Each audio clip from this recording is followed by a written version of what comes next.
So first off, thank you, Kathy, Troy, and everybody for taking some time out of your day to join us. We do appreciate it. So again, my name is Eric Fryer. I'm an account executive with the Seltzer Group. Obviously, today's topic is the everyday threat, cyber liability for organizations such as yourselves.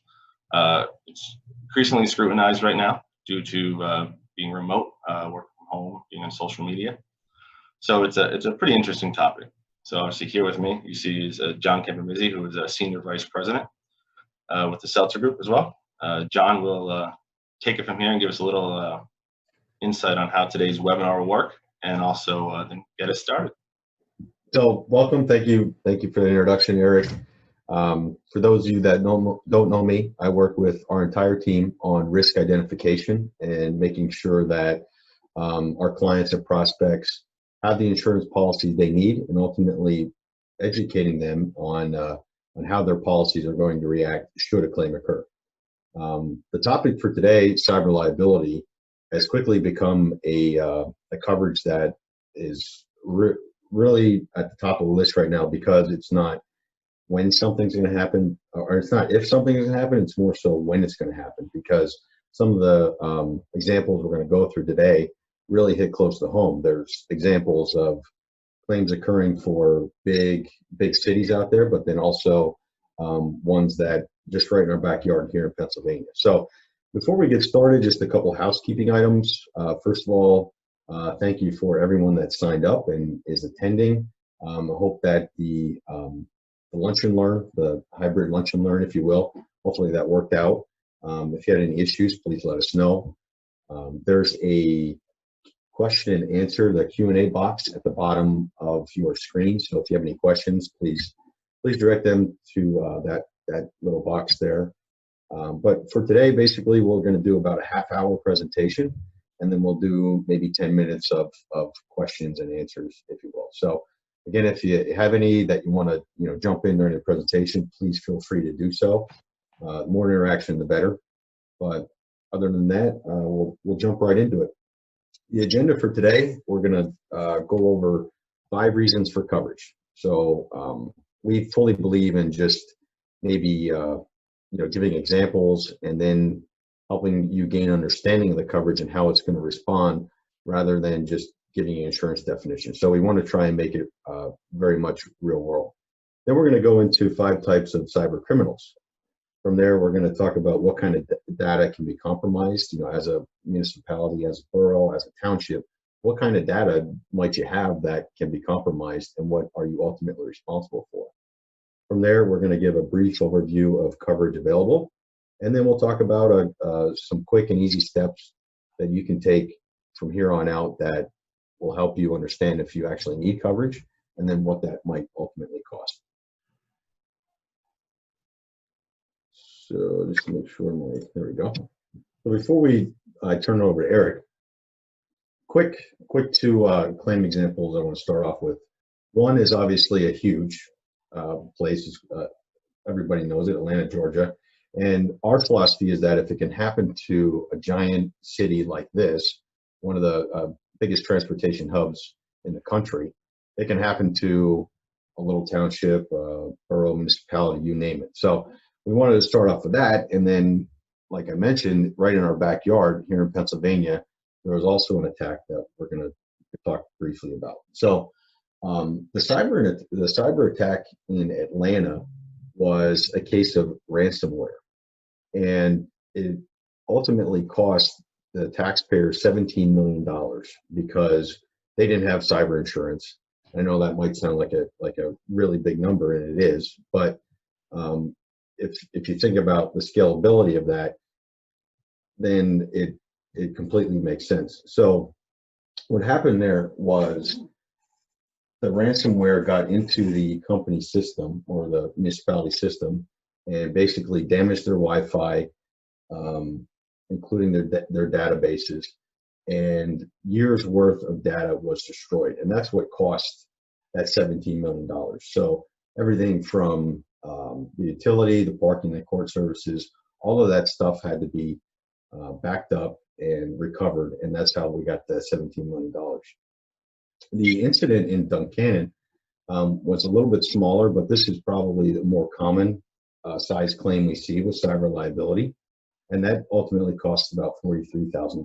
Again, it was ransomware, and the cyber criminals actually gained access through emails, and it was what we call spear fisher, so that the somebody within the borough clicked on a link. It was a malicious link, and they were able to gain access to the system with ransomware, and then it destroyed everything from the data with the electric supply, water, all the utilities, you name it. So there's two ends of the spectrum, in my opinion. One's huge, catastrophic.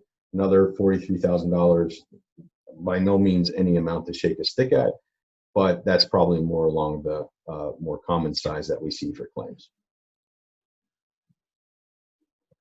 So now we're going to talk about the top 5 reasons that you will need cyber coverage. And Eric's going to start off by going through number 1 for us. So obviously, this is one of the most important reasons why cyber coverage is needed, and that is because of the unknown. I mean, criminal attacks, human error, system glitches are the main root causes of data breaches. So you're really not sure of, again, when a criminal is coming in or human error. Again, every day everybody's doing the best they can, but you never know when a human error could step in, and that is the main reason, is because, again, you're just not sure when that could arise.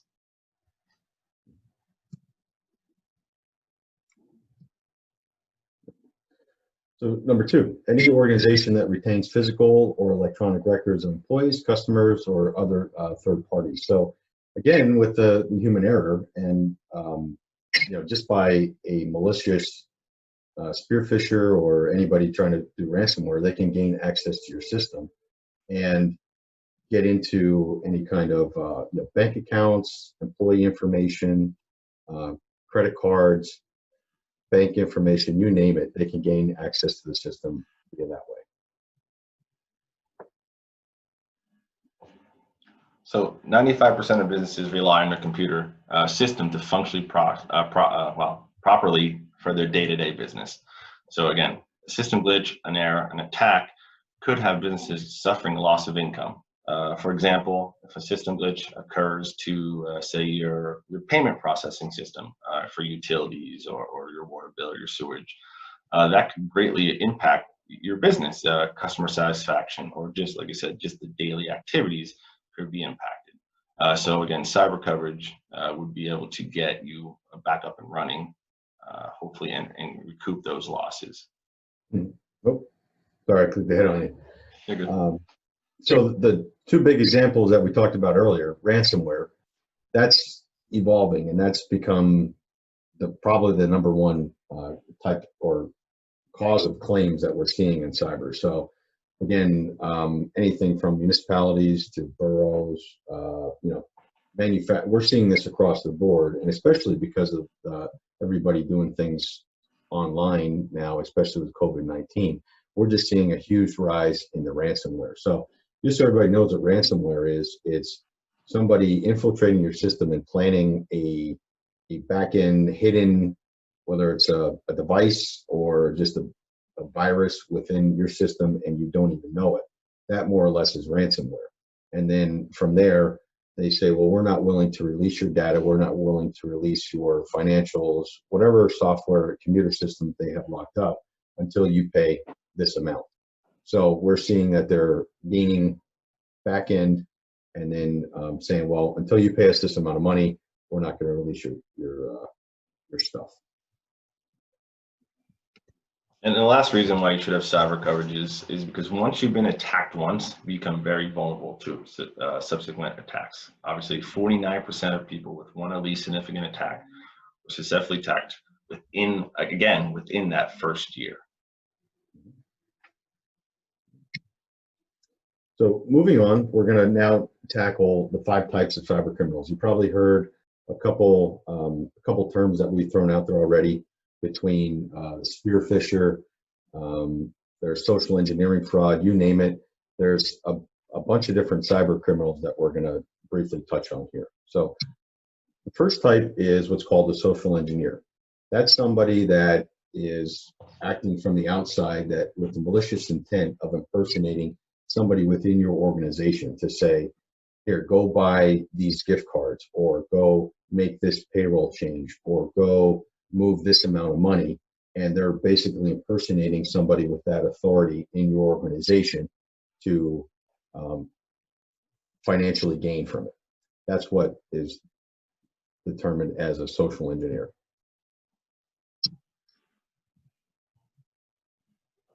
The spearfisher is, again, typically it comes appear from an email. You see them every day from the likes of Amazon, Netflix. The email appears to be coming from them, a legit sender, but the actual attachment, the link, is actually fraudulent. They're looking to access your banking credentials, trade secrets, and other information that could jeopardize the business. Like I said, typically, again, I see them personally every day from Amazon. It looks, again, exactly like the Amazon website, Amazon email, but again, it's containing a malicious attachment that could jeopardize your system.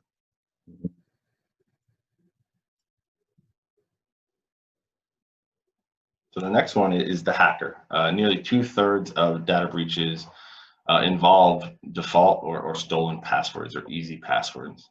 Malware attacks are cyber criminals that create malicious software that gets installed on someone else's computer.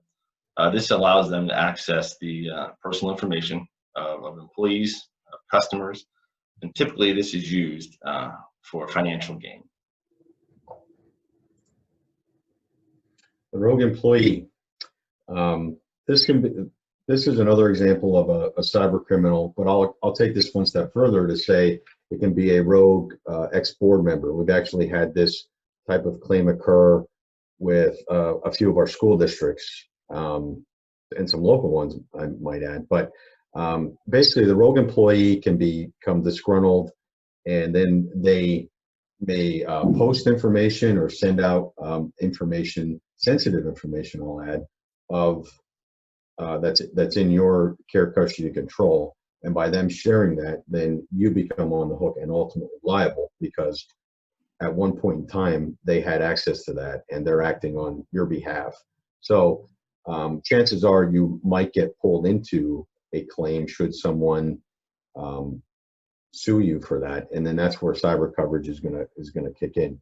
We actually had a school district where, again, former board member became disgruntled, and with all these Zoom school board meetings, they actually shared some social security numbers, dates of birth, and signatures of some key members of the school district. And then, of course, the school got sued for that claim, because really it was the school's responsibility, while they were a board member, to have all the proper procedures in place should something occur that they're no longer a board member, that this information is taken back and no longer in their possession. So that's just, it gives you a little sense that it's not just a rogue employee, but can also be a board member. Basically anybody that becomes disgruntled and can try and hurt your township. And the last one we'll cover today, again, there's other ways of attacking criminals, but these are the 5 most common. And the ransom artist is becoming the most popular one of late. These are the ones that are installing software without you knowing into your system that affects your computer system. Typically, there's messaging in there that's saying that you can't get your record, your system won't work unless there's a fee paid. Typically demanding. So again, it's a money-making scheme. They're installed by, again, a deceptive link, an email that looks like any other email you'd get, but that link actually installs this software in your system, and again, it's a money-making. They're demanding money to free up, again, your records, your personal information, or even your computer system in general.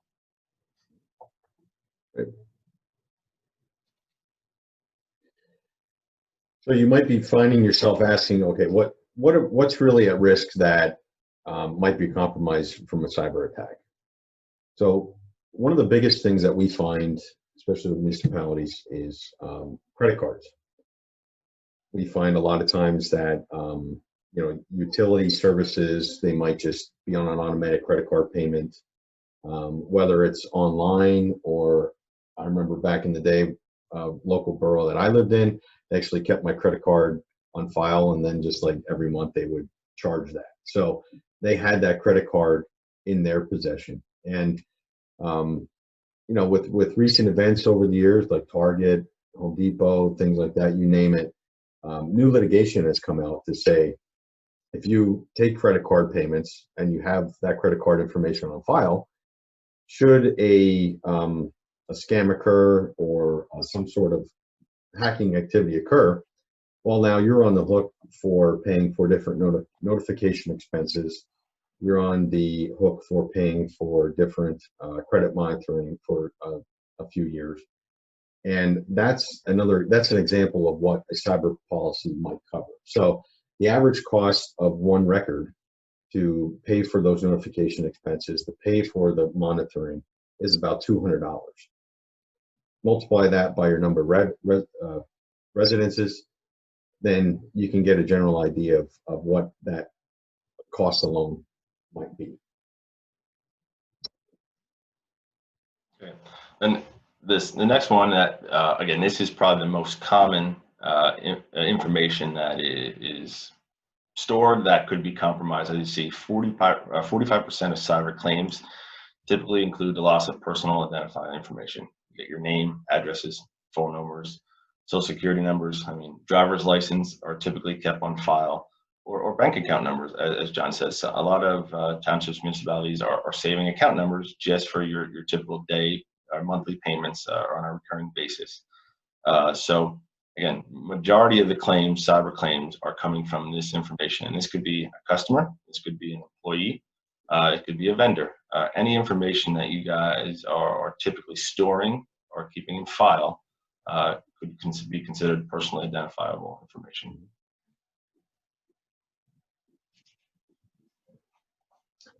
This one, very much similar to personally identified information, credit cards. Basically, all of this gets lumped into certain stuff that you're keeping in your care, custody, control of others that somebody maliciously could get a hold of and put out there publicly or do something with malicious intent to publicize it. So just like social security number, just like dates of birth, other things, another important one is the protected health information. And for larger ones that offer health insurance, this might be an exposure, because as the shift has become more and more to do different like self-funded plans, offer more medical insurance from the employer side, we find ourselves having this type of stuff in your possession. So it may not be for the smaller townships or municipalities, but ultimately we're seeing some of the bigger ones have this kind of exposure, because the shift to more self-funded health insurance, as employers, you guys are getting this in your possession. So again, this is something that you could be on the hook for should somebody get a hold of it with malicious intent. And on top of that, again, not these lists here, not pertain particularly to townships, municipalities, but other than just protected or personal information. I mean, for manufacturers, they have their process. You got trade secrets, but even information that maybe a board official, an official shared with another officer, information that could be compromised could fall into the cyber coverage.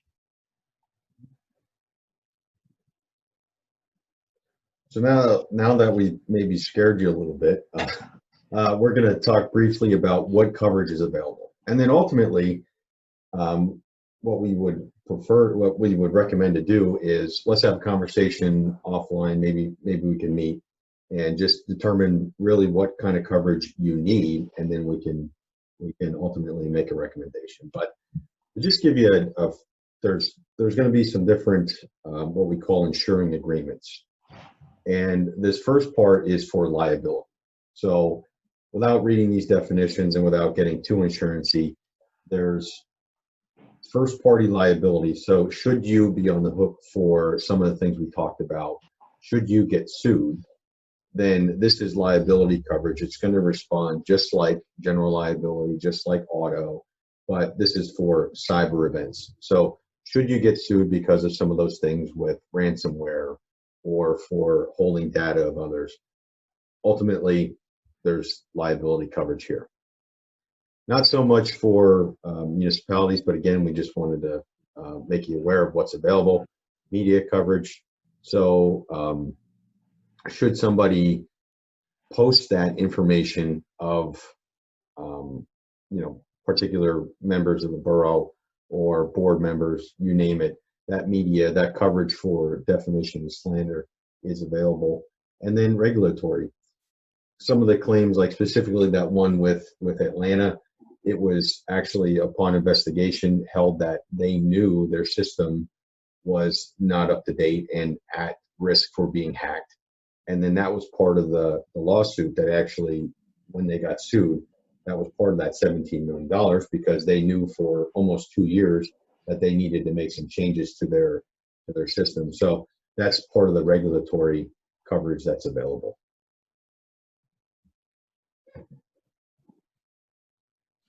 So these next 6 coverages are actually the coverages are after the event of a breach. So obviously these are the breach response agreements that are in the policy. As John mentioned before, the cost of notification in the event of a breach is $200 per file per person. So again, when you're looking at your customer base, you're looking at your employees, you can kind of get a gauge of what the cost of this could be. So the privacy breach notification, again, this is just letting people know that their information could have been compromised. But then you also have to go into the credit monitoring, or even helping them purchase the identity fraud insurance for themselves. So again, this is what happens after the event or a breach. So the second one there, computer and legal experts.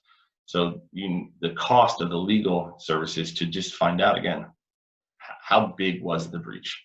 How many people were affected? How severe was it? I mean, did they get social security numbers and dates of birth and signatures? Did they get credit card numbers? So again, costs associated with responding to a breach. And the last one, betterment on this page here. Again, back a little bit earlier, I said that 49% of businesses are attacked a second time. So what this coverage would apply is in the event you are attacked, or in the event of Atlanta, where they knew their system needed to be upgraded. In the event of a breach, there's coverage in here to actually get to eliminate the vulnerabilities of your system moving forward. Again, 49% come back in the same year.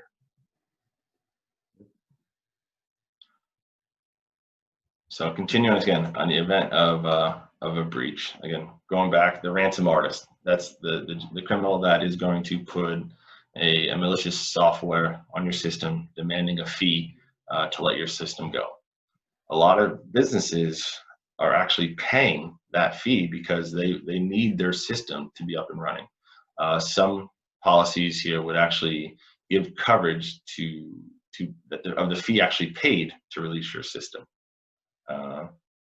Data restoration, again, City of Atlanta, they needed to go back and hand fill out all their customer information, all their file forms. A lot of that costs money. So data restoration is exactly that, bringing in experts to recover the data that was compromised and get it back up to how it was before the incident.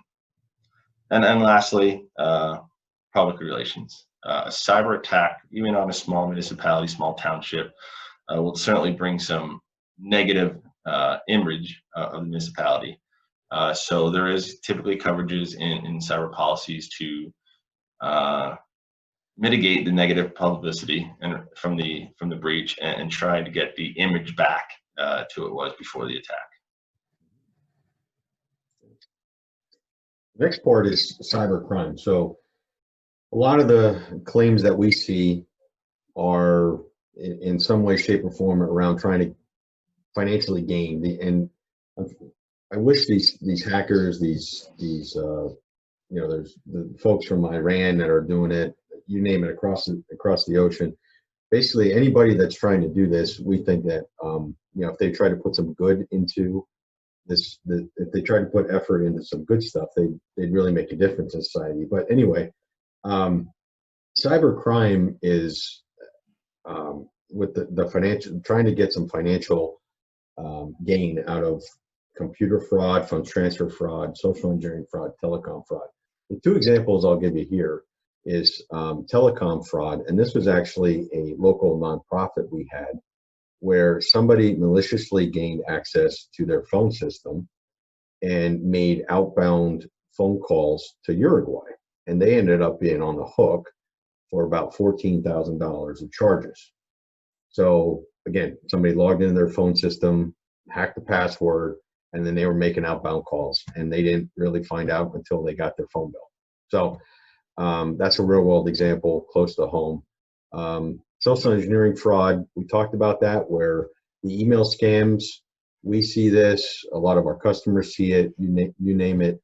Again, it's somebody that's sending an email that looks like it's from somebody within the organization,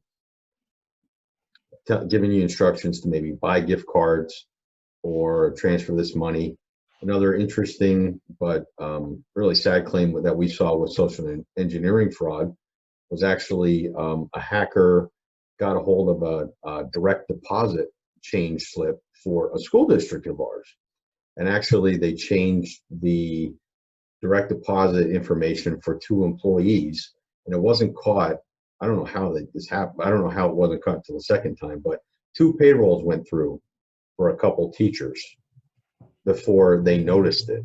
And again, that was social engineering fraud, and a cyber policy would cover something like that. And funds transfer fraud, computer fraud, that is somebody gaining access to your system from the outside, and more or less a virus that they're operating in the background without you knowing it, and then they move money without your consent. So those are 2 coverages available.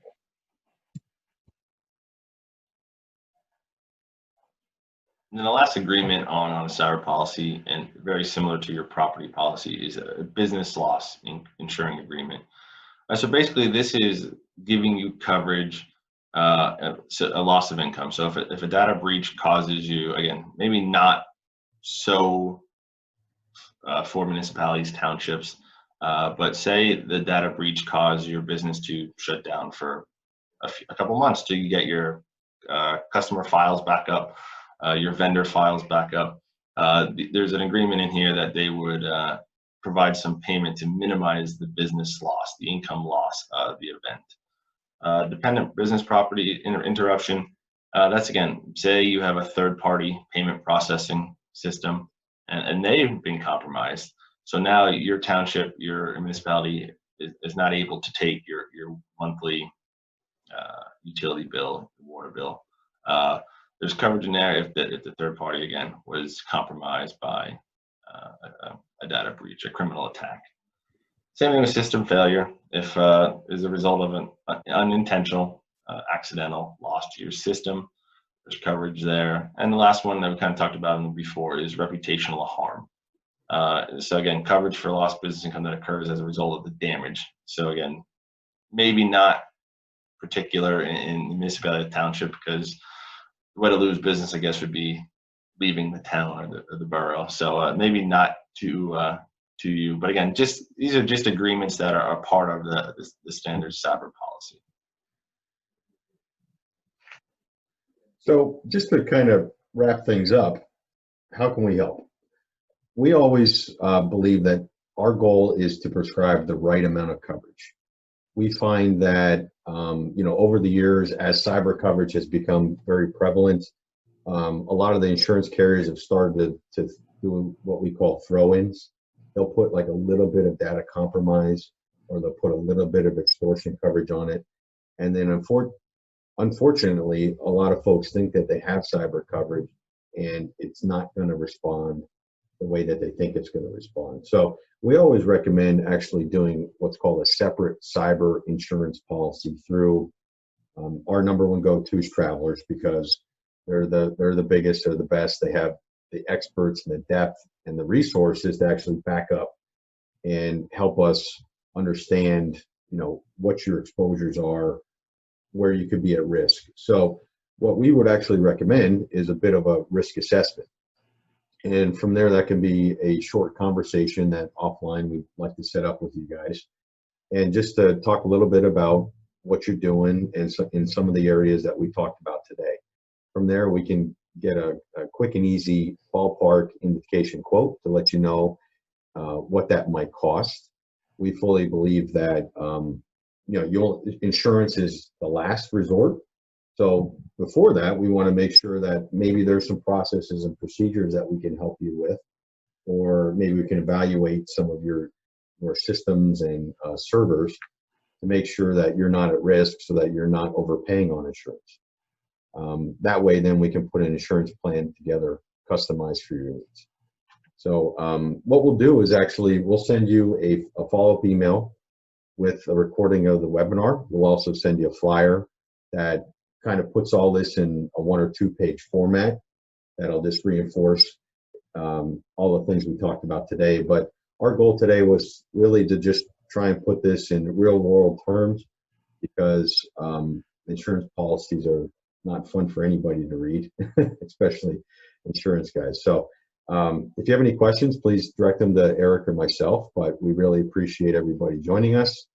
Now maybe let's open it up for questions and answers.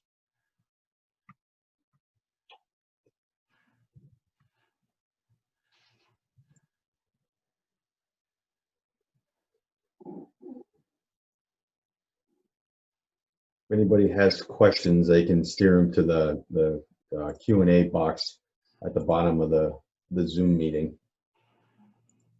But Eric, did we miss anything? Is there anything you want to reiterate, or?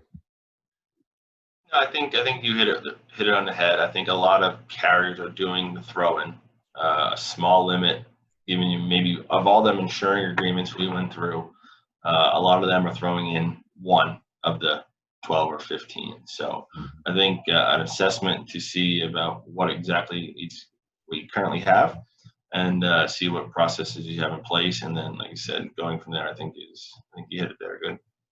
Okay. All right. Well, it doesn't look like we have any questions. So if not, then we'll wrap it up from here. But again, thanks for joining us, and hope everybody has a great day. Thank you, everyone.